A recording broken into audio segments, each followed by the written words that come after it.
Good morning दोस्तों, स्वागत है आपका अपने प्यारे favourite YouTube channel RBSC online classes में। स्टूडेंट्स, आज हम स्टार्ट करने जा रहे हैं हमारा नया जो चैप्टर है, चैप्टर नंबर 21, और वो है तंत्रिकीय जो समन्वय है, नियंत्रण है, वो कैसे होता है, यानी कि तंत्रिकीय नियंत्रण और समन्वय। तो चैप्टर नंबर हम आज स्टार्ट कर रहे हैं और वो है आपका 21 की 21वां चैप्टर। देखिए दोस्तों, इस चैप्टर में हम बात करेंगे कि किस प्रकार से हमारे शरीर के जो भी अंग हैं, जो भी अलग अलग प्रकार के सिस्टम हैं, उनको कंट्रोल कैसे किया जाता है। देखिए, अभी तक दोस्तों आपने जैसे पढ़ा होगा कि हमने मानव जो कार्य की है, यानी कि ह्यूमन जो फिजियोलॉजी है, ह्यूमन फिजियोलॉजी में हमने स्टार्ट किया था पाचन तंत्र, राइट। उसके अलावा हमने देखा श्वसन तंत्र,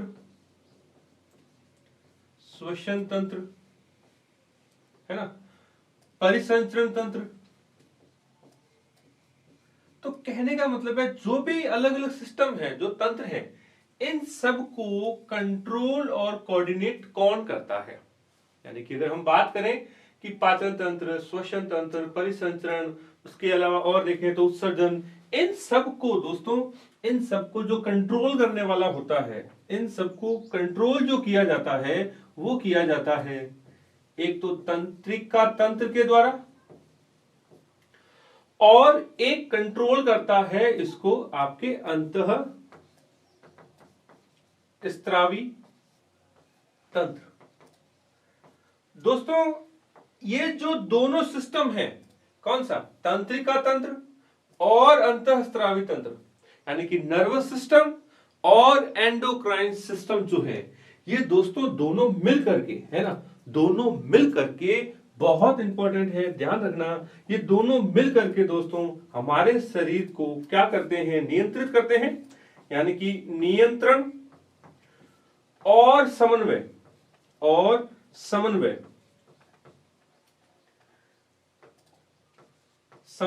यानी कि कंट्रोल और कोऑर्डिनेशन जो है, हमारा शरीर एकदम व्यवस्थित संतुलित अवस्था में विभिन्न प्रकार के कार्य करता है। तो उनको कंट्रोल करने वाले जो सिस्टम है दोस्तों, ध्यान रखना, तंत्रिका तंत्र और अंतःस्रावी तंत्र, यानी कि नर्वस सिस्टम और आपके एंडोक्राइन सिस्टम, ये दोनों मिल करके हमारे शरीर में, देखिए मैं यहां शॉर्टकट में लिख देता हूं शरीर।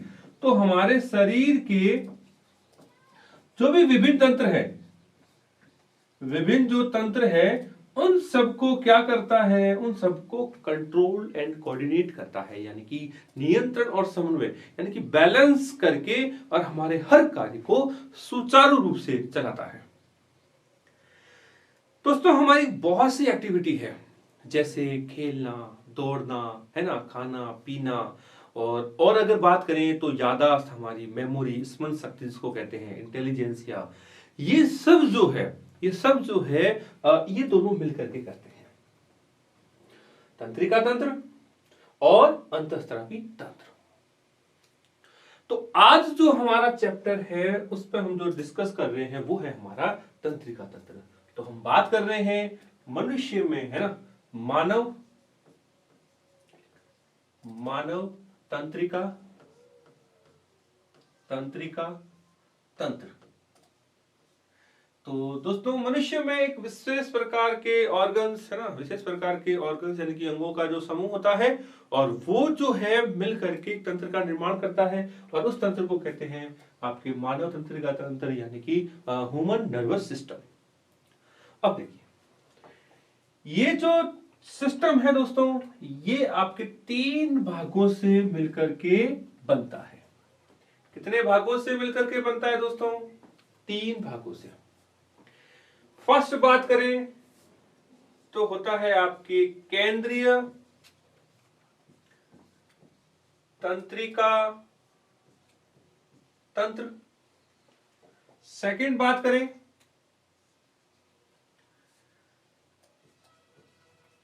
परिधीय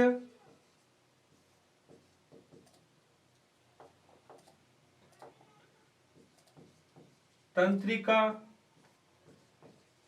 तंत्र, राइट।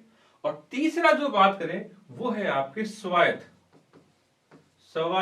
तंत्रिका तंत्र। अब देखिए, वर्तमान में हमारा जो सिलेबस है उस सिलेबस के अकॉर्डिंग अगर हम बात करें तो आपके तंत्रिका तंत्र को दो क्लियर भागों में बांटा गया है, एक केंद्रीय तंत्रिका तंत्र और दूसरा परिधीय तंत्रिका तंत्र। परिधीय के अंदर ही दो पार्ट बना करके इसको डिफाइन किया गया है ना। तो मैंने आपको कंप्लीटली बता दिया है कि 3 पार्ट होते हैं, लेकिन अपने सिलेबस के हिसाब से बात करें तो जो ह्यूमन जो सिस्टम है ना, नर्वस जो सिस्टम है उसको आपके 2 भागों में बांटा गया है, एक परिधीय तंत्रिका तंत्र, राइट। अब इसको फर्दर दोस्तों 2 भागों में बांटा गया है, एक आपके कायिक तंत्रिका तंत्र, राइट। और जो दूसरा है वो जो अभी हमने चर्चा की है स्वायत्त तंत्रिका तंत्र। क्लियर। तो तंत्रिका तंत्र जो है वो आपके सिलेबस के हिसाब से हमारे 2 प्रकार के भागों से मिलकर के बनता है, एक केंद्रीय तंत्रिका तंत्र दोस्तों और दूसरा है परिधीय तंत्रिका तंत्र। परिधीय तंत्रिका तंत्र को फर्दर 2 पार्ट में डिवाइड किया गया है, कायिक तंत्रिका तंत्र और स्वायत्त तंत्रिका तंत्र। अब देखिए, जो केंद्रीय तंत्रिका तंत्र है दोस्तों ये भी 2 भागों से मिलकर के बनता है, एक हमारा मस्तिष्क और दूसरा है दोस्तों मेरुरज्जु। क्या है? एक है मस्तिष्क और दूसरा है दोस्तों मेरुरज्जु, यानी कि brain and spinal cord. Clear. अब देखिए, बात करें परिधीय तंत्रिका तंत्र की, जो परिधीय तंत्रिका तंत्र है दोस्तों इसमें आप पढ़ेंगे कि इसके अंदर 2 प्रकार की कोशिकाएं होती है, एक इसमें होती है आपके संवेदी प्रकार की संवेदी तंत्रिका, इसको सेंसरी न्यूरॉन कहते हैं, एंड अनदर आप पढ़ेंगे आपके चालक तंत्रिका यानी कि मोटर न्यूरॉन। तो ये 2 टाइप के जो न्यूरॉन्स होते हैं उसको आप परिधीय तंत्रिका तंत्र के अंदर पढ़ते हैं कि इसमें 2 प्रकार की तंत्रिका कोशिकाएं होती है, जो एक संवेदी तंत्रिका कहलाती है यानी कि सेंसरी न्यूरॉन, अनदर चालक तंत्रिका यानी कि मोटर न्यूरॉन कहलाती है, राइट। स्वायत्त तंत्रिका तंत्र की बात करें तो दोस्तों इसको फर्दर 2 भागों में डिवाइड किया जाता है, एक हम पढ़ते हैं अनुकंपी तंत्रिका तंत्र और एक हम पढ़ते हैं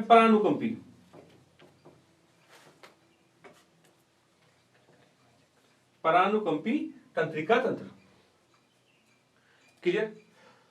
तो दोस्तों ये कंप्लीट जो चैप्टर है जिसकी हम आगे चर्चा करेंगे, उसमें जो फर्स्ट जो हमारा पॉइंट है तंत्रिका तंत्र है ना।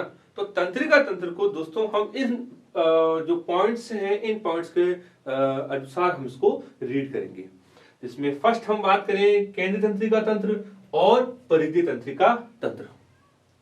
अब यहां एक इंपॉर्टेंट चीज आपको और बता दूं कि जो तंत्रिका तंत्र जो है दोस्तों वो एक विशेष प्रकार की जो कोशिका होती है उस कोशिका से मिलकर के बनता है, और वो जो विशेष प्रकार की कोशिका है दोस्तों उसको कहते हैं तंत्रिका कोशिका।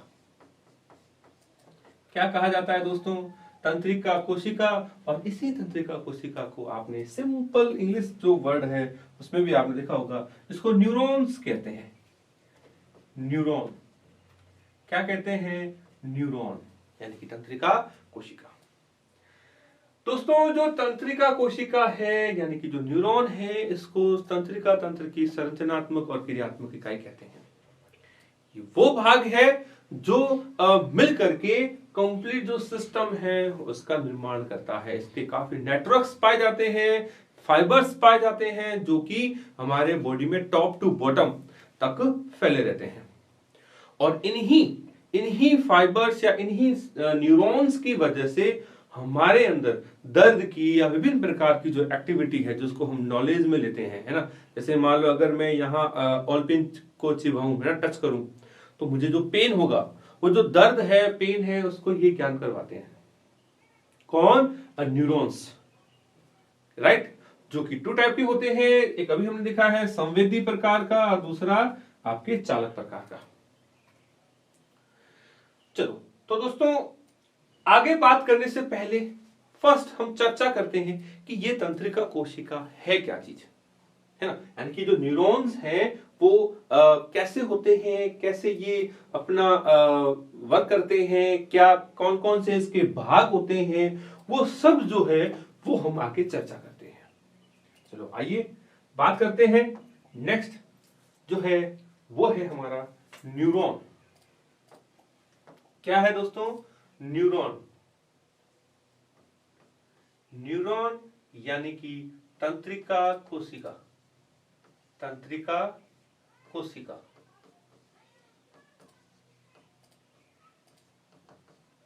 दोस्तों, न्यूरॉन या तंत्रिका कोशिका को आपने लास्ट ईयर यानी कि 10th में पढ़ा होगा, तो वहां आपने इसको सिंपल डायग्राम के रूप में देखा था कि हाँ, एक कोई ऐसी कोई स्ट्रक्चर होती है ना, जिसका मुख्य कार्य होता है जो कि मैसेजों को, सूचनाओं को, उद्दीपनों को पहुंचाना, राइट। तो बस उसी चीज को हम थोड़ा सा और डिफाइन करके पढ़ रहे हैं।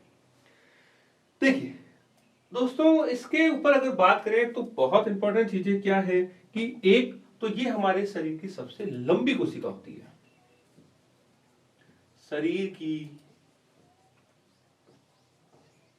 सबसे लंबी कोशिका क्या होती है? शरीर की सबसे लंबी कोशिका होती है। क्या होती है दोस्तों?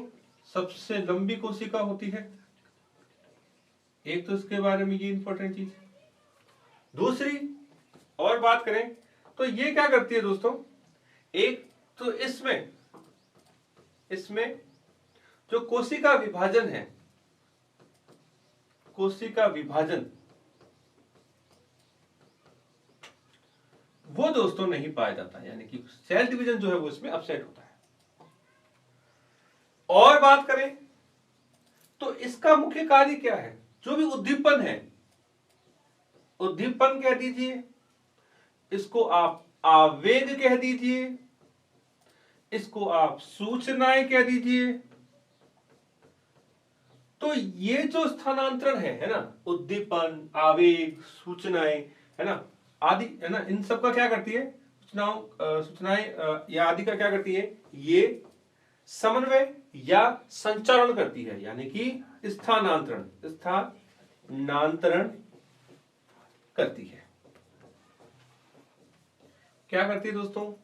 जो आवेग है, उद्दीपन है, उनको ग्रहण करके आगे से आगे उसका मस्तिष्क तक यानी कि बॉडी में ट्रांसफर करने का जो काम है वो इनका होता है। क्लियर? अब बात करते हैं इनकी संरचना के बारे में। ये तो होगी इसकी जनरल इंफॉर्मेशन। अब बात करते हैं कि ये एक न्यूरॉन्स जो है वो काम क्या करता है। और हाँ, एक और जो बेहद इंपॉर्टेंट है उसके ऊपर भी चर्चा कर ले। इसको तंत्रिका तंत्र की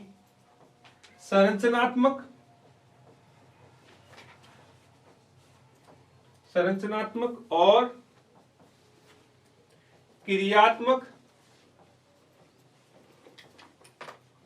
इकाई कहा जाता है। भाई, इकाई कहा जाता है या कहते हैं, कहा जाता है।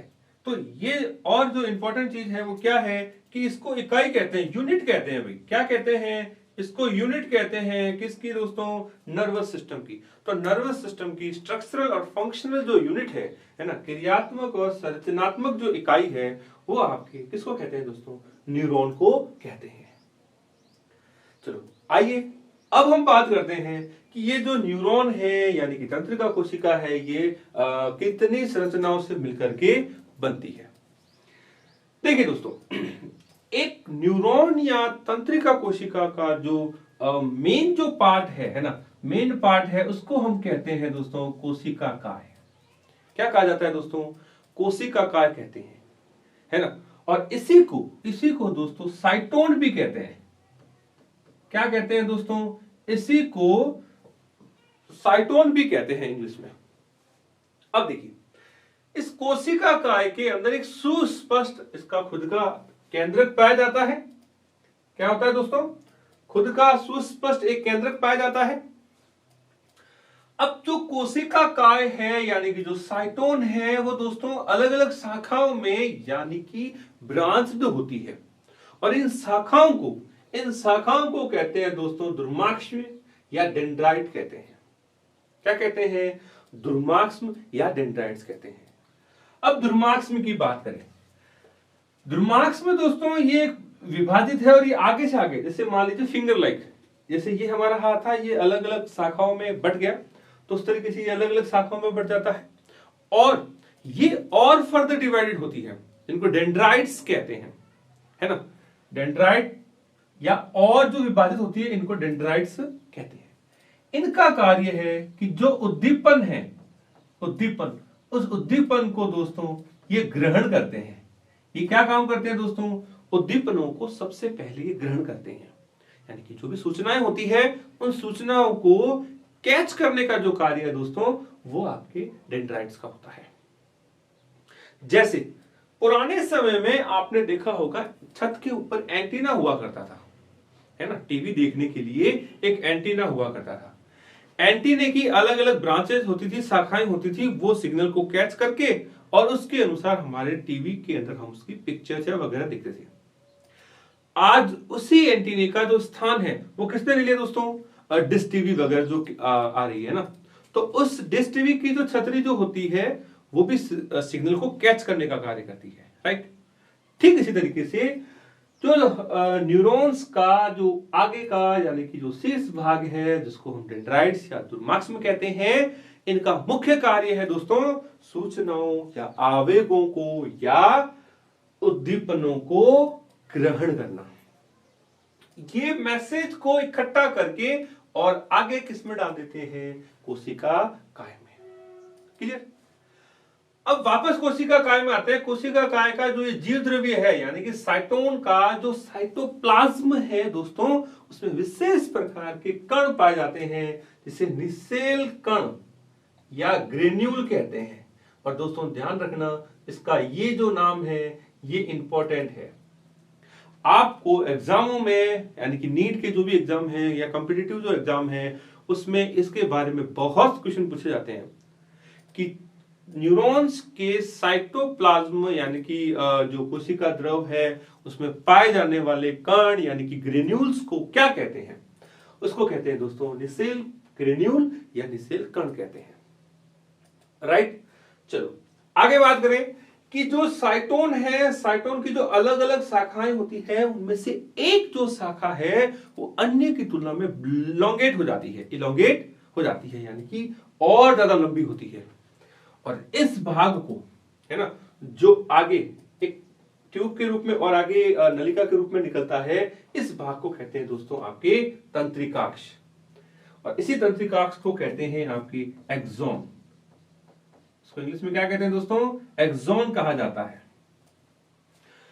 तो साइटोन का एक जो भाग है, एक जो शाखा है, वो अब और आगे एक लॉन्ग ट्यूब के रूप में आगे इनिशिएट हो जाती है, वृद्धि कर जाती है, और इसको कहते हैं आपके तंत्रिकाक्ष या एक्सॉन कहते हैं, राइट।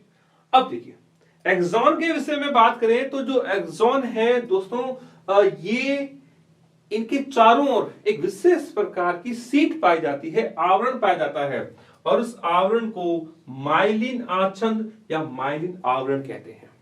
ये देखिए जो आप ब्लैक कलर से इसमें देख रहे हैं उसको माइलिन आवरण कहते हैं। इसमें एक विशेष प्रकार की कोशिका होती है दोस्तों, उसको स्वान सेल्स कहते हैं। क्या कहते हैं? स्वान कोशिका कहते हैं। और ये बहुत इंपॉर्टेंट है, ये बहुत इंपॉर्टेंट है मित्रों कि जो एक्सॉन है, एक्सॉन के अंदर एक विशेष प्रकार की कोशिका पाई जाती है, और उस कोशिका को क्या कहते हैं? और उस कोशिका को कहते हैं दोस्तों स्वान कोशिका कहते हैं। कहां होती है? ये एक्सॉन के चारों ओर जो माइलिन शीट है उसके अंदर पाई जाने वाली विशेष प्रकार की कोशिका होती है। अब देखिए, यहां बात करें कि जो शीट है ये दोस्तों कंटिन्यू नहीं होती, बीच बीच में कहीं ना कहीं गैप होता है, और उस गैप को कहते हैं दोस्तों रेनवियर के नोड। क्या कहते हैं? रेनवियर के नोड कहते हैं। ये रेनवियर के जो नोड है ये कहां होते हैं? ये जो माइलिन जो शीट है, माइलिन शीट के बीच के गैप को कहते हैं, है ना? तो दोस्तों इसके तीनों जो टर्म्स हैं तीनों ही इंपॉर्टेंट है। फर्स्ट ऑफ ऑल बात करें निषेल कण, श्वान कोशिका एंड आपके रेनवियर के नोड।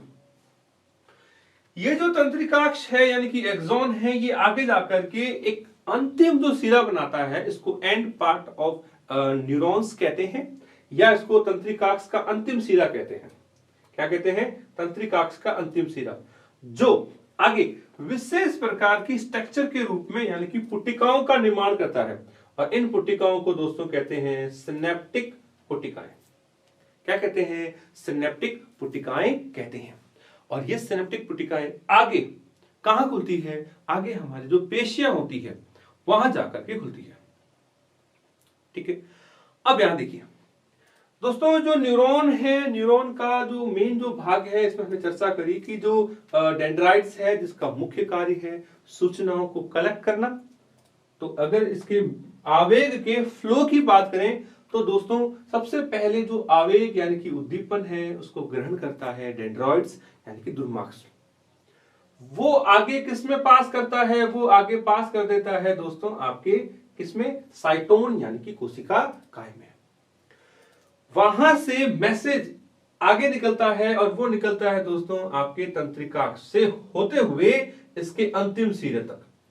कहां तक? इसके अंतिम सिरे, जो ये बटन नुमा या गुंडी नुमा जो स्ट्रक्चर होती है वहां खुलती है।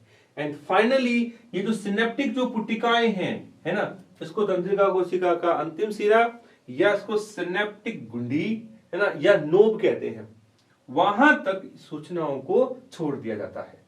और वो जो सूचनाएं हैं, ये सूचना दोस्तों आगे आपके कहां तक जाती है? ये आगे जाती है दोस्तों पेशियों तक। यानी कि जो हमारी पेशियां हैं उन पेशियों में संबंधित जो सूचनाएं हैं, आवेग है, उद्दीपन है, उनको छोड़ दिया जाता है। दोस्तों ध्यान रखना, इनमें जो स्थानांतरण है वो आवेग यानी कि आयनों के रूप में होता है। किसके रूप में होता है? आयनों के रूप में इसमें स्थानांतरण किया जाता है। तो जो न्यूरॉन्स है, न्यूरॉन्स के द्वारा दोस्तों ध्यान रखना भौतिक और रासायनिक दोनों प्रकार का स्थानांतरण होता है, जिसकी वजह से जो मैसेज है ना, ग्राही अंगों तक पहुंचा दिया जाता है। क्लियर? तो आप लोग यहां तक स्क्रीनशॉट लेना चाहें तो एक बार स्क्रीनशॉट ले सकते हैं, फिर हम आगे बात करते हैं।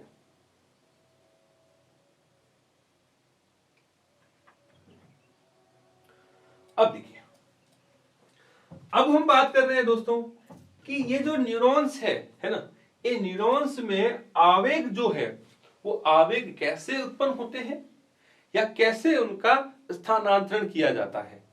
तो नेक्स्ट हम बात करें आवेग,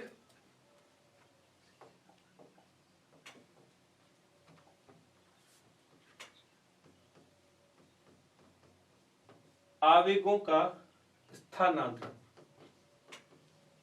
स्थानांतरण कह दीजिए या संचरण कह दीजिए। संचरण तो वो कैसे किया जाता है? राइट?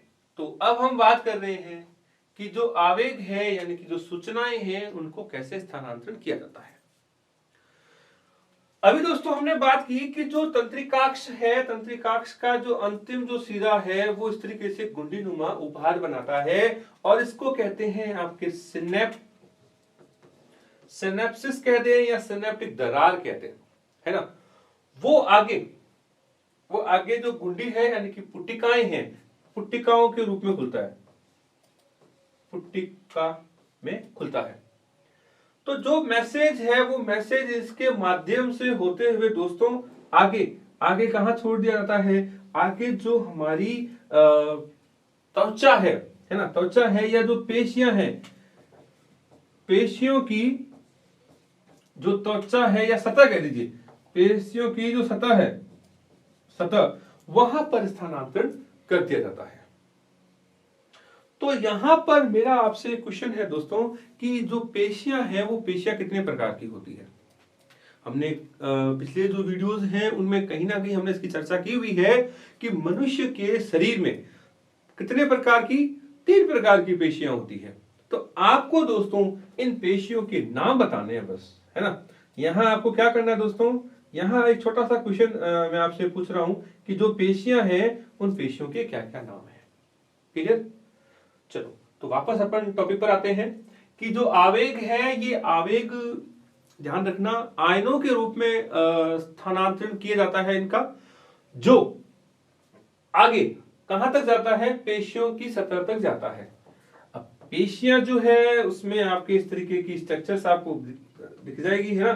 तो अब इन पेशियों में इन सूचनाओं को दोस्तों आवेगों के रूप में यहां पर छोड़ दिया जाता है, और जो कैसे एक्टिविटी करते हैं उसकी हम बात करते हैं। देखिए, सामान्य जो अवस्था है उसमें जो हमारी त्वचा होती है, ऊपर धनात्मक जो इसकी जो वैल्यू है, आवेग है ना, वो रहता है। और जैसे ही कोई भी विशेष जो सूचना है, उद्दीपन है, वो यहां से होता हुआ हमारी मस्तिष्क तक आता है, तो उसको पहुंचाने का जो जिम्मा है वो ध्यान रखना हमारी जो स्किन है, त्वचा है, उसकी झिल्लियों का होता है। तो उसको कहां पर पहुंचाया जाता है, इनको पहुंचाया जाता है हमारे संबंधित जो ग्राही अंग है ना, उन ग्राही अंगों की सतह तक इसको पहुंचाया जाता है। और इस कार्य में जो मुख्य जो रोल प्ले करता है दोस्तों, वो करता है आपके सोडियम। देखिए, यहां एक इंपॉर्टेंट टर्म मैं यूज कर रहा हूं, गौर से सुनना दोस्तों, कि हमारे सतह पर यानी कि तंत्र के अंदर एक पंप कार्य करता है, उसको कहते हैं सोडियम पोटेशियम पंप।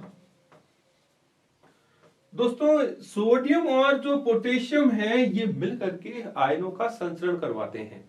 होता क्या है कि जो पोटेशियम है, वो पोटेशियम सामान्यतः जो हमारी झिल्ली होती है उसमें पारगम्य होता है, यानी कि पोटेशियम को कोई रोक टोक नहीं होती, वो एक साथ अंदर आ सकते हैं, है ना। बट पोटेशियम जो है वो अंदर नहीं आ सकता, कारण कि हमारी जो झिल्ली होती है वो चयनात्मक पारगम्य होती है, सेलेक्टिवली परमेबल होती है। तो इसको अंदर आने के लिए क्या किया जाता है, सोडियम पोटेशियम पंप कार्य करता है, जिसमें से 3 पोटेशियम के जो मॉलिक्यूल्स हैं उनको निकाल करके सोडियम को लिया जाता है ना। तो ये जो स्थानांतरण चलता है इनका, ये लगातार चलता रहता है, और ये ध्रुवित प्रक्रिया होती है जिसमें सोडियम को अंदर लिया जाता है इस पंप के माध्यम से, और विशेष प्रकार का जो वाहक है, ध्यान रखना दोस्तों, यहां विशेष प्रकार का जो वाहक है उसका रोल प्ले करता है प्रोटीन, है ना। तो इसके थ्रू आयंस को बॉडी में ले लिया जाता है, और जो उद्दीपन है, मान लीजिए फर्स्ट ए पोजीशन से होता हुआ अब ये उद्दीपन आपके बी पोजीशन पर चला जाता है। यानी कि जो आवेग है वो आवेग लगातार रोटेट होते रहते हैं। मान लीजिए किसी समय यहां पर है तो नेक्स्ट टाइम में इसको रोटेट करके यहां पर, और एक आवेग यानी कि आयंस के रूप में इनका फ्लो किया जाता है, और संबंधित जो कार्य है वो हमारा पूरा हो जाता है। मान लीजिए हम कहीं मान लो खेत पर या कहीं चल रहे हैं, तो जो कांटा जो है वो हमारे पैर में चुभ जाता है ना, तो वो जैसे ही कांटा चुभा हमारा पैर वहां से हट जाता है।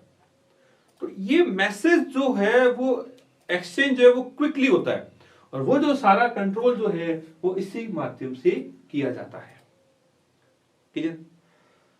चलो अब हम बात कर रहे हैं इसका रासायनिक संचरण। देखिए, तंत्रिका जो तंत्र है उसमें आवेगों का संचरण जो है वो दोस्तों ध्यान रखना एक विशेष प्रकार के केमिकल्स की हेल्प से भी होता है। जब आयंस का जो फ्लो हो जाता है उसी दौरान विशेष प्रकार के जो केमिकल्स हैं वो नीचे की ओर आते हैं, और उन केमिकल्स को कहते हैं दोस्तों तंत्रिका संचारी, या इनको कहते हैं इंग्लिश में न्यूरोट्रांसमीटर। न्यूरोट्रांसमीटर दोस्तों ये जो न्यूरोट्रांसमीटर है ये बहुत इंपॉर्टेंट है, इसको तंत्रिका संचारी कहते हैं हिंदी में। देखिए तंत्रिकाक्ष से ये जो सूचनाएं हैं ये अंतिम सिरे तक आती है। अंतिम सिरे में ये सिनेप्टिक जो आशय है, ये जो बॉल है, इस बॉल के अंदर ये जो सूचनाएं हैं इकट्ठी हो जाती है एक जगह, और अंतिम जो सिरे की जो पश्च जो लेयर है यानी कि आपकी पोस्टीरियर जो लेयर है लास्ट वाली, ये इसको पश्च सिनेप्टिक झिल्ली कहते हैं, के पास आकर के ये अपने आवेगों को रिलीज कर देती है। यानी कि जो केमिकल है न्यूरोट्रांसमीटर उसको ऊपर से कलेक्ट करके और यहां इन छोटे छोटे ड्रॉपलेट के रूप में इसको छोड़ दिया जाता है। इसमें ध्यान रखना, इसका बाहर का जो पार्ट है ये जो पार्ट है, इस पार्ट को कहते हैं दोस्तों आपके पूर्व सिनेप्टिक झिल्ली, है ना। तो ये जो आवेग है यानी कि तंत्रिका संचारी यानी कि न्यूरोट्रांसमीटर जो है वो यहां आकर के ब्लास्ट हो जाते हैं, फट जाते हैं, और जो मैसेज है वो मैसेज दोस्तों कहां पर, सिनेप्टिक दरार में आकर के इकट्ठे हो जाते हैं। और इन्हीं दरारों से जो मैसेज है ये पश्च झिल्ली से होते हुए और इन ग्राहियों के द्वारा बॉडी जो तंत्रिकाक्ष है उनके अंतिम सिरे से बाहर निकाल दिया जाता है। और बाहर कहां जाते हैं दोस्तों, ये बाहर जाता है, अभी हमने बात की है, वो जाता है संबंधित पेशियों में। कहां तक जाता है, संबंधित जो पेशियां हैं वहां पर इन न्यूरोट्रांसमीटर्स को यानी कि तंत्रिका संचारी को स्थानांतरित कर दिया जाता है। क्लियर। तो दोस्तों यहां तक हमने पढ़ा है कि जो तंत्र जो है ना, ये तंत्रिका तंत्र आपके कितने स्ट्रक्चर से मिलकर के बनता है। ये बनता है दोस्तों दो भागों से, केंद्रीय तंत्रिका तंत्र और परिधीय तंत्रिका तंत्र। फिर हमने चर्चा की कि जो केंद्रीय तंत्रिका तंत्र है ना, या यूं कहूं कि तंत्रिका तंत्र जो है वो न्यूरॉन से मिलकर के बनता है, यानी कि तंत्रिका कोशिका से। ये तंत्रिका कोशिकाओं का पूरा नेटवर्क होता है, जाल होता है, जो कि इनके स्ट्रक्चर का निर्माण करता है, जिसमें केंद्रीय तंत्रिका तंत्र और आपके परिधीय तंत्रिका तंत्र। केंद्रीय तंत्रिका तंत्र आगे दोस्तों दो स्ट्रक्चर मस्तिष्क और मेरुरज्जु में डिवाइड होता है, जबकि परिधियों को आगे कायिक तंत्रिका तंत्र और स्वायत्त तंत्रिका तंत्र में डिवाइड किया जाता है। स्वायत्त तंत्रिका तंत्र फर्दर टू पार्ट में डिवाइड होती है, एक अनुकंपी तंत्रिका तंत्र और एक परानुकंपी तंत्रिका तंत्र। Sympathetic and parasympathetic nervous system कहते हैं। ध्यान रखना दोस्तों, ये जो दोनों सिस्टम है ये मिलकर के हमारे हृदय की धड़कन को, है ना, श्वसन तंत्र को, लेवल को बढ़ाना घटाना, यानी कि जो बैलेंस जो है वो इनके द्वारा किया जाता है, अनुकंपी और परानुकंपी तंत्रिका के द्वारा। क्लियर। फिर हमने देखा कि परिधीय तंत्रिका तंत्र के अंदर आपके दो प्रकार के न्यूरॉन्स यानी कि तंत्रिका कोशिका होती है। एक होती है संवेदी प्रकार की और दूसरी होती है दोस्तों चालक प्रकार की। तो यहां एक छोटे से ट्रिक के रूप में आपको बता दूं कि संवेदी क्या काम करती है, ये बॉडी टू ब्रेन तक मैसेज को पहुंचाती है, यानी कि जो ग्राही अंग होते हैं रिसेप्टर, है ना, तो मैं यहां यूं कह देता हूं कि रिसेप्टर टू ब्रेन, है ना, R2B ऐसे याद रख लो आप कि रिसेप्टर जो भी ऑर्गन है, ग्राही जो अंग है, ग्राही अंगों से आपके मस्तिष्क तक मैसेज को पहुंचाने का कार्य करती है, जबकि चालक जो है दोस्तों ये आपके मस्तिष्क से जो भी ग्राही अंग थे वहां पर रिप्लाई जो मिलता है ब्रेन से उसको पहुंचाने का कार्य करता है।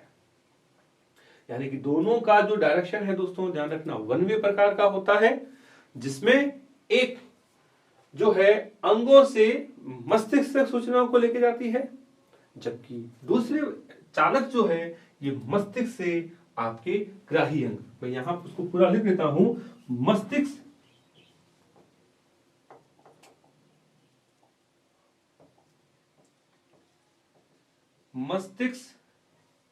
से ग्राही अंग, मस्तिष्क से ग्राही अंग तक सूचनाओं को पहुंचाने का जो कार्य है वो आपके इसका है, किसका? चालक तंत्रिका का। और संवेदी का उल्टा कार्य है, क्या? ग्राही अंगों से आपके मस्तिष्क तक, यानी कि रिसेप्टर टू ब्रेन तक मैसेज को पहुंचाने का, आवेगों को पहुंचाने का कार्य करती है। क्लियर? तो तंत्रिका तंत्र 2 पार्ट में डिवाइड होता है। हाँ, एक चीज और ध्यान रखना दोस्तों, इसको इंग्लिश में कहते हैं सेंट्रल नर्वस सिस्टम। क्या कहते हैं इसको? कहा जाता है CNS, सेंट्रल नर्वस सिस्टम कहते हैं। इसको कहते हैं आपके PNS, पेरिफेरल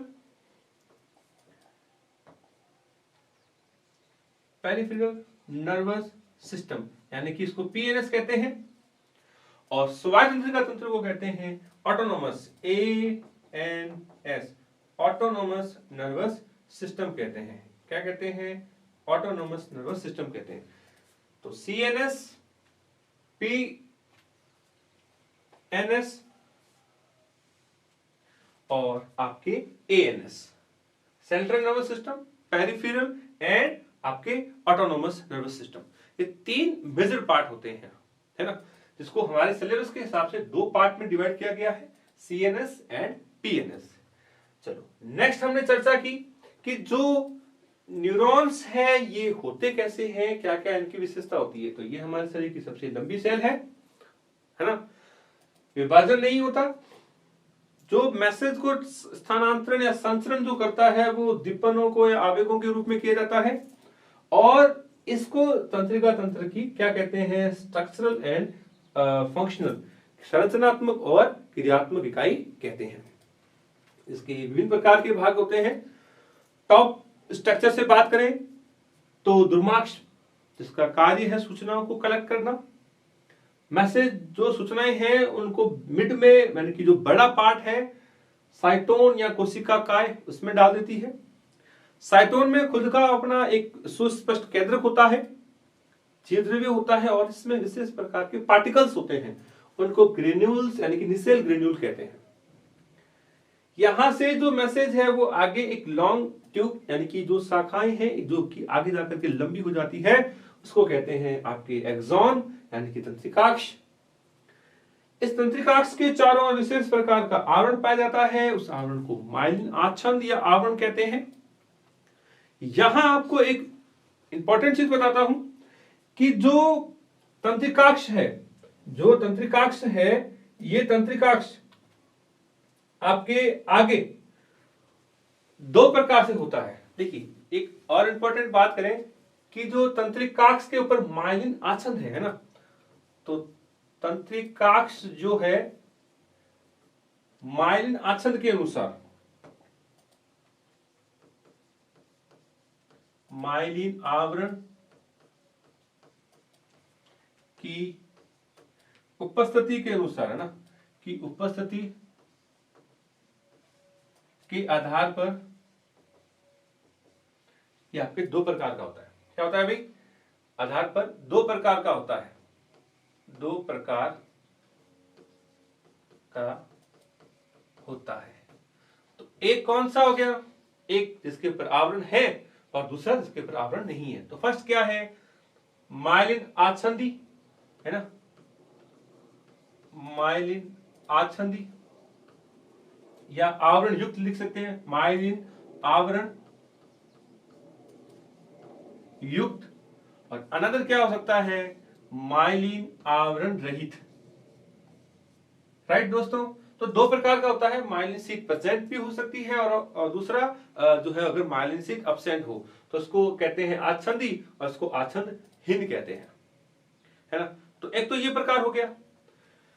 दूसरा दोस्तों बात करें कि जो न्यूरॉन्स है, देखिए दोस्तों इंपॉर्टेंट है, न्यूरॉन्स को उनके सूत्रों के आधार पर, है ना, कितने इसमें से स्ट्रक्चर्स निकलते हैं उसके आधार पर।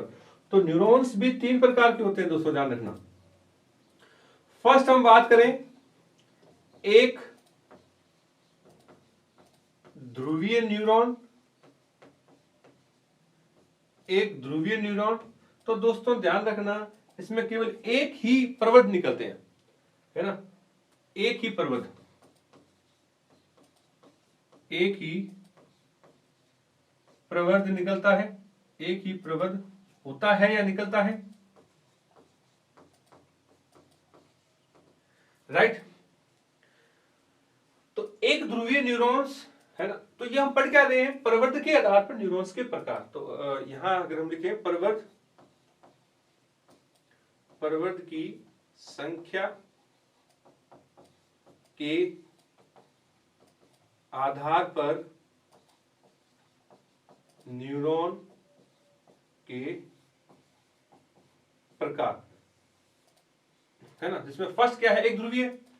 अनदर बात करें सेकंड, तो वो होता है दोस्तों आपके द्विध्रुवीय। कौन सा होता है, द्विध्रुवीय न्यूरॉन। अब देखिए, अच्छा इसको एक सिंपल एक इजी डायग्राम के रूप में अगर आपको बताऊं तो जैसे मान लीजिए ये आपकी तंत्रिकाक्ष है और उससे केवल एक ही रेशा निकलता है, और वो रेशा होता है आपके दोस्तों एक्सॉन का, है ना। और ऐसा ऐसा देखिए इंपॉर्टेंट है, ऐसा जो है ये भ्रूणीय अवस्था में उपस्थित या पाया जाता है। तो अगर इसके एग्जाम्पल की बात करें ना, तो ये एक ध्रुवीय जो न्यूरॉन है, जो ह्यूमन एम्ब्रियो होता है, मानव भ्रूण होता है, उसमें ये इस प्रकार का यानी कि एक ध्रुवीय न्यूरॉन, है ना, यूनिपोलर न्यूरॉन जिसको आप कह सकते हो, वो पाया जाता है, जिसमें ध्यान रखना दोस्तों केवल तंत्रिकाक्ष का सिरा निकला रहता है ना, इसमें डेंड्रॉइड्स नहीं होते। अब देखिए द्विध्रुवीय न्यूरॉन, है ना, बाइपोलर, ये जो है ये हमारी आंखों की जो दृष्टि पटल है ना, आंखों की जो दृष्टि पटल यानी कि रेटिना जो है, रेटिना में पाया जाता है, रेटिना में पाया जाता है। आंखों की रेटिना जो है, जो दृष्टि पटल है, जो हमें दृष्टि का ज्ञान करवाती है दोस्तों, उसके अंदर द्विध्रुवीय प्रकार का न्यूरॉन्स पाया जाता है। और इसको आप ऐसे याद कर सकते हैं ट्रिक के हिसाब से कि जैसे ये साइटोन है, इसमें ध्रुमाक्ष में निकल रहा है और एक आपके एक्सॉन निकल रहा है, तो इसको आप शॉर्ट में इस तरीके से लर्न कर सकते हैं। देखिए दोस्तों, कई बार क्या है कि हम अगर किसी चीज की पिक्चर बना लेते हैं ना, इमेज डायग्राम, तो वो हमारे जहन में लंबे समय तक रहता है। हो सकता है ये लाइन आप भूल जाएं, लेकिन ये बनाया हुआ डायग्राम जो है वो आप जिंदगी भर नहीं भूलेंगे, ये मेरा विश्वास है। तो हर संभव कोशिश कीजिए, जिस चीज का आप डायग्राम बना सकते हैं अपने हाथ से ड्रॉ करने की प्रैक्टिस करें।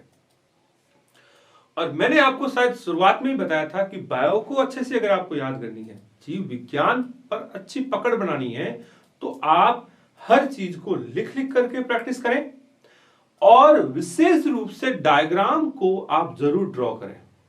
जितने ज्यादा आप डायग्राम बनाते हैं उतना ही आपको वो जो टॉपिक है एकदम अच्छे से सेट हो जाता है दिमाग में। और इन फ्यूचर कभी भी आपको उस चीज के बारे में अगर कोई नई जानकारी मिले तो आपको जरूर क्लिक करेगा कि अरे ये मैंने अच्छे से पढ़ा हुआ है और ये कोई डाटा जो है वो और मुझे ऐड करना है, तो वो आपका जो कंप्यूटर नहीं है इसमें ऑटोमेटिकली ऐड होता रहता है। ठीक, या यूं कहूं कि एग्जाम पॉइंट ऑफ व्यू से जब आप कोई क्वेश्चन देखते हो और लगता है कि अरे यार ये मैंने कहीं पढ़ा हुआ है, नो डाउट मुझे याद है, तो अगर आपने उसका डायग्राम बना रखा है ना, वो आपको अच्छे से याद है, तो आप उस चीज को बहुत अच्छे से कर सकते हैं। चलो वापस टॉपिक पर आते हैं मित्रों, कि जो प्रवर्ध है ना, प्रवर्धों की संख्या के आधार पर न्यूरॉन के टाइप्स की हम बात कर रहे थे। इसमें फर्स्ट है एक ध्रुवीय, अनदर है द्विध्रुवीय, एंड थर्ड नंबर बात करें, थर्ड नंबर है आपके मल्टीपोलर या बहुध्रुवीय, बहुध्रुवीय न्यूरॉन। अब दोस्तों जो आप पढ़ते हो, जो अभी हमने पढ़ा है कि जिसमें एक से अधिक, है ना, ध्रुमाक्ष्म और आपके एक्सॉन, तो इसमें क्या होगा दोस्तों कि इसमें दोनों, यहां बात करना कि हमने ध्रुमाक्ष्म भी देखा है और आपके एक्सॉन भी देखा है, तो ये हमारे सामान्य प्रकार का जो भी हमने पढ़ा है ना, तो ये जो है तंत्रिका तंत्र के अंदर, तंत्रिका तंत्र में प्रेजेंट होता है। इसमें आप इस तरीके से कर सकते हैं कि नंबर ऑफ डेंड्रॉइड्स, है ना, और एक आप इसमें रेड कलर जिसको मैं बना रहा हूं वो आपके एक्सॉन। तो ऐसा न्यूरॉन्स जिसमें द्रुमार्क्स में ज्यादा हो, है ना, और एक एक्सॉन हो, तो इस प्रकार को मल्टी पोलर न्यूरॉन्स या बहुध्रुवी न्यूरॉन्स कहते हैं। क्लियर? तो दोस्तों यहां हमने बात की कि जो तंत्रिकाक्ष है वो आपके माइलिन शीट की बेस पर दो प्रकार का होता है, माइलिन युक्त और रहित। राइट? देन प्रवृत्त यानी कि किसी भी न्यूरॉन्स में कितने द्रुमार्क्स में निकल रहे हैं, कितने आपके जो तंत्रिकाक्ष हैं वो निकल रहे हैं, उसके आधार पर तीन प्रकार का होता है, एक यूनिपोलर, बाइपोलर एंड मल्टीपोलर। एक ध्रुवीय, द्विध्रुवीय और बहुध्रुवीय। क्लियर? तो उम्मीद करता हूं कि मित्रों आपको अभी तक हम जो भी कुछ पढ़ रहे हैं आपको एकदम अच्छे से समझ में आ रहा है। अब हम स्टार्ट करने जा रहे हैं दोस्तों हमारा अगला इंपॉर्टेंट टॉपिक, वो है केंद्रीय तंत्रिका तंत्र। और केंद्रीय तंत्रिका तंत्र में दोस्तों हम बात कर रहे हैं मस्तिष्क की। तो दोस्तों ये एक बेहद इंपॉर्टेंट टॉपिक है, मस्तिष्क।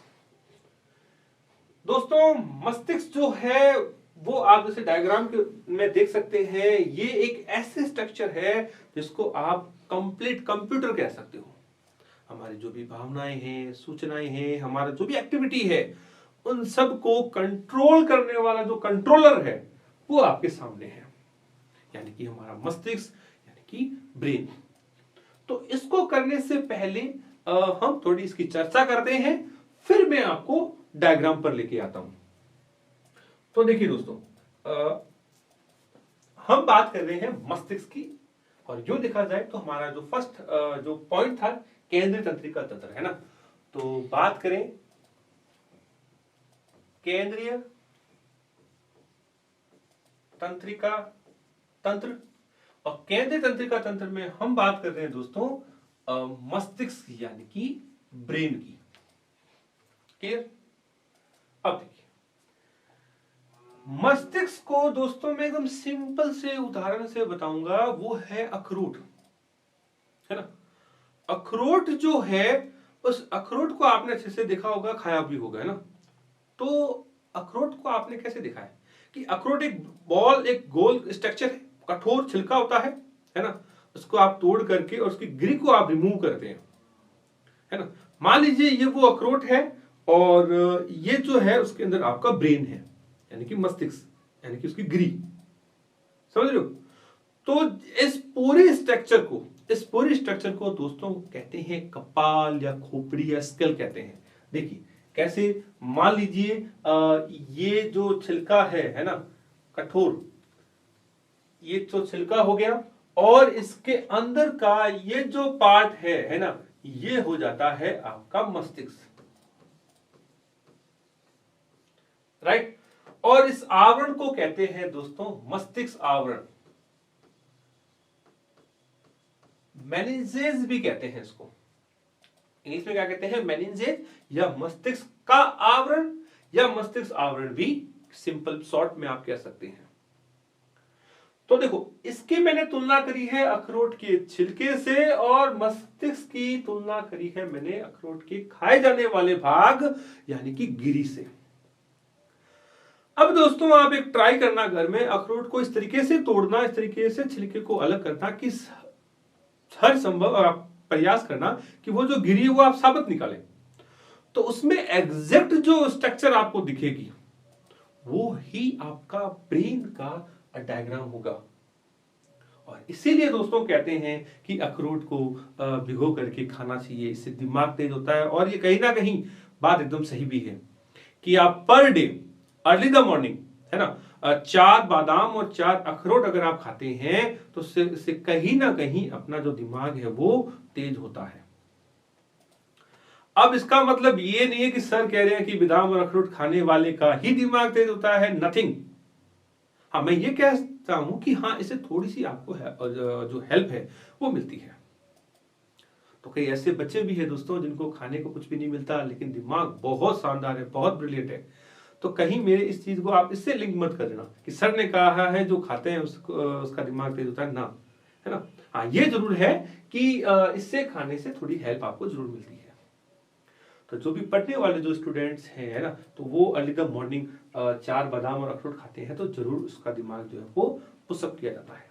खैर, हम यहां आते हैं वापस टॉपिक पर, और टॉपिक है हमारा मस्तिष्क। हम बात कर रहे थे कि मस्तिष्क के चारों ओर एक कठोर आवरण पाया जाता है, उस आवरण को मस्तिष्क आवरण कहते हैं दोस्तों। और कंप्लीट जो ये स्ट्रक्चर है इसको कहते हैं खोपड़ी या कपाल, इसको कहते हैं, या फिर स्कल कहते हैं, राइट। अब ये जो मस्तिष्क आवरण है उसको एक छोटे से ट्रिक से आपको याद करवाता हूं कि मस्तिष्क आवरण को आप याद रख लें डाप। एक ट्रिक से याद कर लें डाप। अब डाप क्या है, तो देखिए, डी से है ड्यूरामेटर,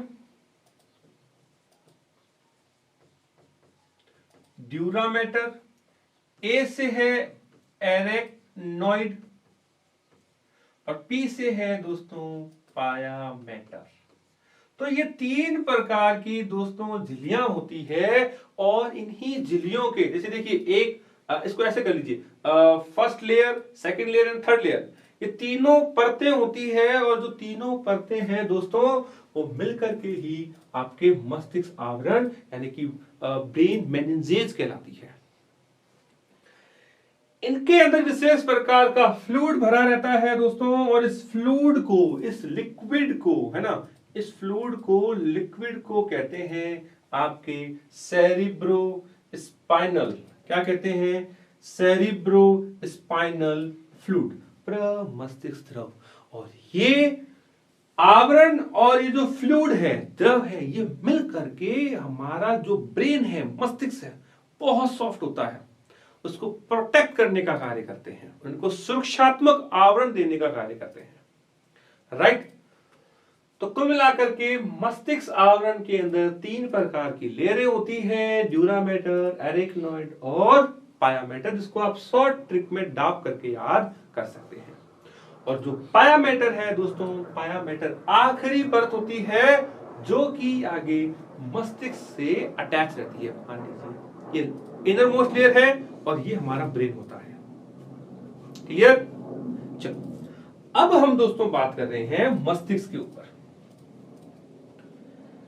दोस्तों जो मस्तिष्क है, मस्तिष्क की बात करें तो ये स्ट्रक्चर वाइज इसको हम 3 भागों में डिवाइड करते हैं। मस्तिष्क को कितने भागों में डिवाइड करते हैं दोस्तों? मस्तिष्क को संरचना के आधार पर 3 भागों में डिवाइड करते हैं। देखिए इधर अग्र मस्तिष्क, जो आगे का जो भाग है जहां हम तिलक लगाते हैं, लिलाट जिसको कहते हैं, यानी कि फोर ब्रेन। अग्र मस्तिष्क, ऊपर का जो छत वाला जो भाग है इसको कहते हैं आपके मध्य मस्तिष्क, है ना, मिड ब्रेन कहते हैं। और लास्ट जो ये गुदी वाला जो भाग है ना, इस पार्ट को कहते हैं आपके पश्चिम मस्तिष्क यानी कि हाइंड ब्रेन। अग्र, मध्य और पश्चिम मस्तिष्क, 3 स्ट्रक्चर के अंदर हम ब्रेन को डिवाइड करते हैं। चलिए बात करते हैं अग्र मस्तिष्क,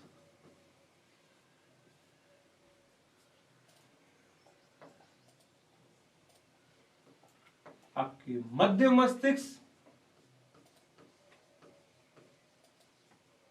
और पश्चिम मस्तिष्क।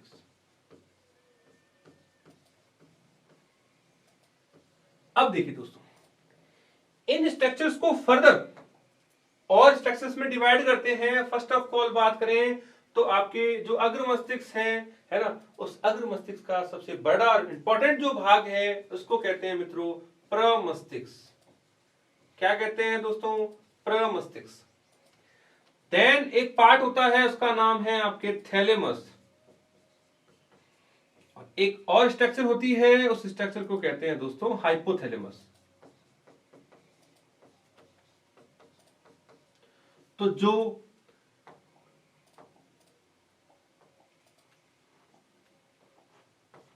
अग्र मस्तिष्क है दोस्तों, अग्र मस्तिष्क आपके कितने स्ट्रक्चर में डिवाइड होता है? ये आपके 3 संरचनाओं से मिलकर के बना होता है, प्रमस्तिष्क, थैलेमस और हाइपोथैलेमस, राइट। वैसे इसमें स्ट्रक्चर एक और, इसको एपिथैलेमस भी कहते हैं, बट हमारे सिलेबस के हिसाब से बात करें तो प्रमस्तिष्क, थैलेमस और हाइपोथैलेमस। मध्य मस्तिष्क की बात करें दोस्तों, तो मध्य मस्तिष्क में आप एक स्ट्रक्चर पढ़ते हैं, उसको कहते हैं आपके कॉर्पोरा क्वाड्री जेमिना। क्या कहते हैं? Corpora quadri जेमिना। ये है क्या, थोड़ा यहां बता देता हूं कि ये छोटी छोटी 4 बॉल लाइक स्ट्रक्चर होती है। क्या होती है दोस्तों?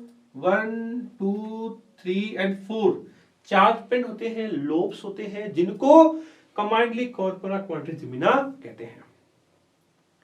इसमें से अपर पार्ट आपकी विजन यानी कि दृष्टि से है, और लोअर जो है वो आपके हेयरिंग यानी कि सुनने से संबंधित है।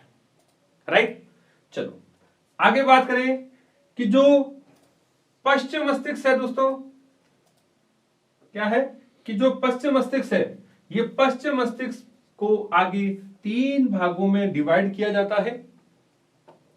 फर्स्ट होता है दोस्तों आपके पोन्स, इसको पोन्स विरोलाई भी कहते हैं।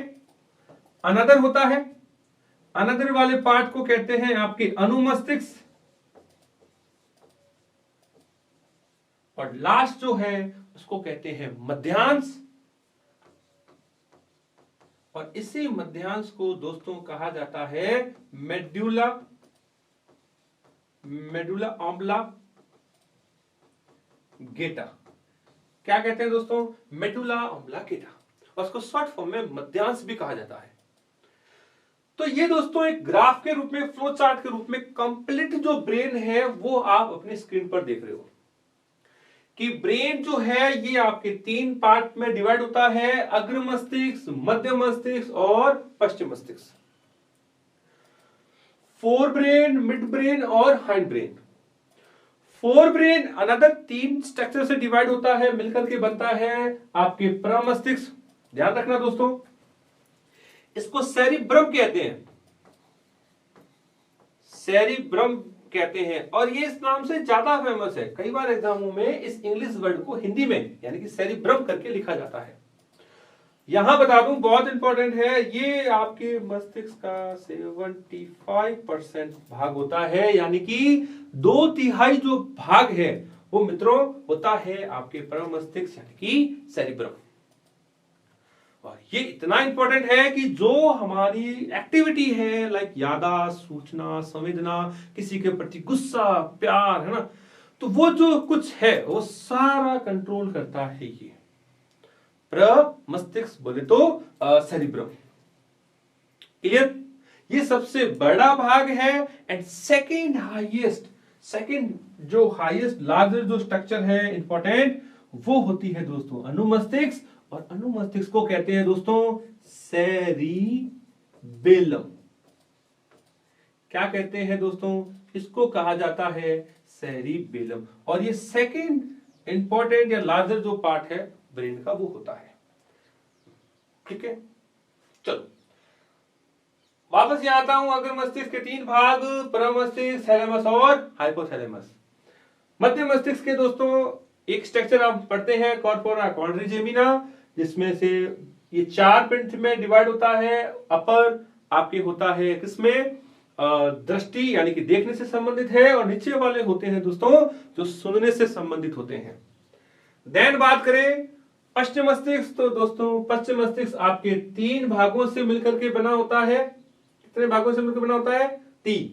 पोन्स विरोलाई, इसको आप केवल पोन्स कह सकते हैं, अनुमस्तिष्क यानी कि सेरिबेलम, और मध्यांश यानी कि मेडुला। अब आपको एक छोटा सा एक मजाकिया अंदाज में आपको ट्रिक के हिसाब से याद दिलाता हूं कि जो सेरिबेलम है और ये सेरिब्रम है ना, अनुमस्तिष्क और परमस्तिष्क, इन दोनों का इंपॉर्टेंट कार्य है।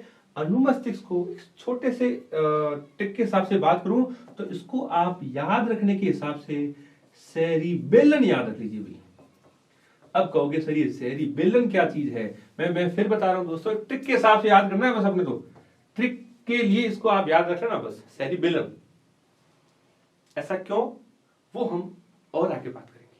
फिलहाल कंप्लीट जो ब्रेन है वो मैंने आपको सामने रख दिया है। अब हम बात करते हैं मित्रों हमारा ब्रेन। ये देखिए, ये जो स्ट्रक्चर है वो आप देख रहे हैं, वो ब्रेन जिसमें हर एक पहलू को हम लेकर के चलेंगे। इंपॉर्टेंट है बस गौर से सुनते रहना। बस एक बार में समझ में नहीं आए तो वीडियो को रिपीट करके सुन लेना। कंप्लीट जो ब्रेन है वो हमारी ब्रेन में सेट हो जाएगा। देखिए, ये जो स्ट्रक्चर आप जो देख रहे हो, इस स्ट्रक्चर को कहते हैं आपके प्रमस्तिष्क, यानी कि सेरिब्रम। ये ब्रेन का 75% भाग होता है। और आप गौर करें कि इसमें देखिए कुछ खांचे हैं, कुछ उभार हैं। इन उभार और खांचों को कहते हैं दोस्तों ग्रंथ, इंग्लिश में कहते हैं सल्साई, है ना। तो ऐसा माना जाता है कि जिस किसी का खोपड़ा अगर तेज है ना, वो उस बच्चे का तेज है जिसमें ये गहराई ज्यादा है, ये सलवटे ज्यादा हैं, है ना। प्रमस्तिष्क में ये जो उलझाट कह सकते हो, स्ट्रक्चर कह सकते हो कि ये जितनी ज्यादा गहरी खांचे होती है वो खोपड़ा उतना ही शानदार ब्रिलियंट होता है। राइट दोस्तों, ये जो स्ट्रक्चर है उस स्ट्रक्चर को थोड़ा सा और बताता हूं। इधर देखिए, मान लीजिए ये आपका ब्रेन है, मस्तिष्क है, दो टुकड़ों से मिलकर के बना होता है। इसमें एक पीस को आप कट करके हटा दें तो वो जो डायग्राम है वो आप यहां देख रहे हो। ध्यान रखना दोस्तों कि जो प्रमस्तिष्क है, ये प्रमस्तिष्क क्या होता है दोस्तों, प्रमस्तिष्क गोलार्ध से मिलकर के बना होता है, जिसको बोलते हैं सेरिब्रल हेमिस्फीयर। ठीक उसी तरीके से जिस तरीके से आपने अखरोट को छिला होगा, अखरोट के जो आप दो पीस करते हो, वही एग्जैक्ट दो टुकड़े कहलाते हैं आपके प्रमस्तिष्क गोलार्ध, सेरिब्रल हेमिस्फीयर। और दोस्तों ध्यान रखना, इसी पार्ट में जो सेल्स होती है उसको आप कहते हैं कॉर्टेक्स या सेरिब्रल कॉर्टेक्स। हिंदी में बात करूं तो प्रमस्तिष्क वलकुट कहते हैं भाई। और मैं बार बार कह रहा हूं, ये वो भाग है जो हमारी लगभग सारी जो फीलिंग्स है, संवेदनाएं हैं वगैरह वगैरह सब कुछ कंट्रोल करने का काम करता है भाई। क्लियर? आगे चलें। दोनों जो लोब हैं मैंने कहा था जुड़े हुए होते हैं, अटैच होते हैं, और जिससे वो अटैच होते हैं दोस्तों एक इंपॉर्टेंट स्ट्रक्चर है, और उस स्ट्रक्चर को कहते हैं, जिसको मैं रेड पेन से कर रहा हूं, ये जो स्ट्रक्चर है ये आपकी कहलाती है कार्पस कैलोसम। और कार्पस कैलोसम का पाया जाना मनुष्य के ब्रेन की मुख्य विशेषता है। कारण कि मनुष्य का जो दिमाग है, मस्तिष्क है, वो सबसे एडवांस होता है, सबसे ज्यादा विकसित होता है, और उस चीज का जो प्रमाण है वो होता है कार्पस कैलोसम। ये वो स्ट्रक्चर है जो दोनों हेमिस्फीयर को, ध्यान रखना दोस्तों, ये जो सी शेप जो दिखती है आपको यहां, ये वो स्ट्रक्चर है जो दोनों टुकड़ों को जोड़ने का कार्य करती है। राइट? तो इस एक पीस को हटा करके वो जो डायग्राम है वो आपको अपने सिलेबस में दिखाया जाता है। क्लियर? चलो तो बात करें और कंटिन्यू। अग्र मस्तिष्क में हमने बात की प्रमस्तिष्क के बाद का स्ट्रक्चर होता है थैलेमस और हाइपोथैलेमस। ये एक बल्ब लाइक स्ट्रक्चर होती है जिसमें हाइपोथैलेमस को दोस्तों कहते हैं सुप्रीम कमांडर। क्या कहते हैं? Supreme commander. कारण कि ये पीयूष ग्रंथि के माध्यम से दोस्तों हमारे शरीर की जितनी भी ग्रंथियां हैं मित्रों, जितनी भी ग्रंथियां हैं, उन सभी ग्रंथियों को कंट्रोल करने का काम करता है। और आपने छोटी कक्षाओं में पढ़ा होगा, पीयूष ग्रंथि को कमांडर ग्रंथि, मास्टर ग्रंथि कहा जाता है। इसीलिए इसको सुप्रीम कमांडर या मास्टर ऑफ मास्टर ग्रंथि कहते हैं। क्लियर? ये तो था आपके अग्र मस्तिष्क। पश्चिम मस्तिष्क में हमने बात की दोस्तों, तो यहां आप एक स्ट्रक्चर मध्य मस्तिष्क में हमने बात की थी कि ये चार टुकड़े होते हैं, चार पिंड होते हैं, है ना। और जिनमें से ऊपर वाले जो है वो दोस्तों देखने का कार्य करते हैं, और निचले वाले जो होते हैं वो आपके सुनने से संबंधित है। राइट? देन बात करें, लास्ट जो पार्ट है वो है पश्चिम मस्तिष्क, जिसमें स्ट्रक्चर होती है पोन्स। इस पोन्स का काम होता है दोस्तों कि मस्तिष्क के सभी जो आगे का जो भाग है उसको अटैच करने का। उसके बाद में अनुमस्तिष्क। तो दोस्तों ये जो स्ट्रक्चर है इसको अनुमस्तिष्क कहते हैं। ये वो भाग है दोस्तों, इंपॉर्टेंट है, ये शरीर को संतुलित शरीर का जो संतुलन है, संतुलन जो है वो कंट्रोल करता है। जब कभी भी पार्टी साटी है ना, देसी दारू ढोला वगैरह वगैरह, जो भी अल्कोहलिक जो ड्रिंक है, नशा है, उस नशे के कारण हमारा शरीर बैलेंस में नहीं रहता है ना। और हम क्या करते हैं, जूम बराबर जूम, यानी कि हमारे पैर टिकते नहीं है, हम लड़खड़ाते हैं। वो क्यों होता है दोस्तों? वो होता यूं है कि जब ब्लड, अल्कोहल मिक्स हुआ हुआ जो ब्लड है, वो जब हमारे अनुमस्तिष्क में आता है तो ये अपना कार्य करना बंद कर देता है। इसका क्या कार्य है? इसका कार्य है कि हमारे शरीर को दो पैरों पर बैलेंस करना। अब आप कहोगे सर दो पैर तो दो ही होते हैं। हाँ दोस्तों, पैर दो ही होते हैं, लेकिन ये भी हमारे पैर हैं, इनको अग्रपाद कहते हैं। और हम धीरे धीरे धीरे इस पाद को हमने हाथों के रूप में मॉडिफाइड कर लिया है ना। तो पहले कभी हम चार टांगों पर चलने वाले थे, धीरे धीरे धीरे धीरे विकास हुआ, विकास हुआ, और हम 4 से 2 पैरों पर बैलेंस हमने बना लिया। और वो कार्य करता है दोस्तों आपकी अनुमस्तिष्क। और जब कभी भी हम नशा करते हैं, उस नशे के दौरान ये अपना कार्य करना बंद कर देता है, तब हमारे पैर लड़खड़ाते हैं। अब बात करता हूं दोस्तों लास्ट और इंपॉर्टेंट, वो है मेडुला। ये मेडुला है जो हमारे शरीर में भूख, प्यास, ताप आदि का जो केंद्र है वो ये कंट्रोल करता है। और ये ही आगे खुलता है आपके मेरुरज्जु में, यानी कि स्पाइनल कॉर्ड में। क्लियर?